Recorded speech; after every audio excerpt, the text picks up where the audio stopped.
ప్రపంచాన్ని వణికించేస్తోంది సునామీ. కొద్ది గంటల క్రితం రష్యాలో వచ్చిన ఆ భూకంపం ధాటికి ఇప్పుడు ఆ తీవ్రత ఇటు జపాన్నే కాదు అమెరికాను కూడా తాకాయి. మరికొద్ది గంటల్లో చైనాను కూడా తాకబోతున్నాయా? ప్రస్తుతం ఇదే ప్రశ్న తలెత్తుతోంది.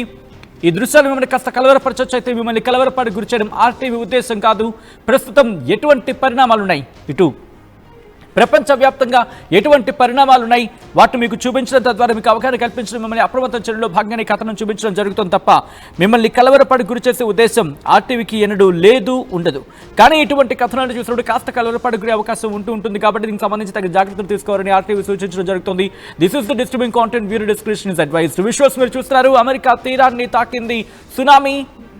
హవాయి, మన ముఖ్యంగా హవాయి అంటూ ఉంటారు. దాంతోపాటు కాలిఫోర్నియా, వాషింగ్టన్లను తాకింది సునామీ. హవాయిపై సునామీ ఎఫెక్ట్ తీవ్రంగా ఉండే అవకాశం ఉందంటూ చర్చ జరుగుతోంది. జపాన్లో 20 లక్షల మందిని ఇప్పటికే తరలించింది అక్కడ ప్రభుత్వం. ఒకసారి ఆ దృశ్యాలను చూసే ప్రయత్నం చేద్దాం.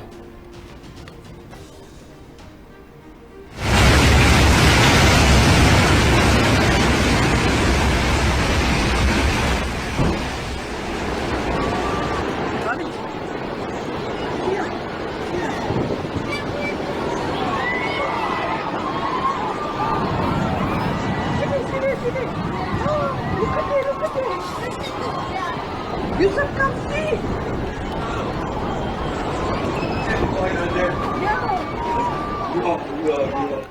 విజువల్స్ మీరు చూస్తున్నారు. ప్రస్తుతం అమెరికాలో ఆ తీర ప్రాంతాలు సునామీ ధాటికి ఎటువంటి సిచ్యువేషన్ని ఎదుర్కొంటున్నాయనేది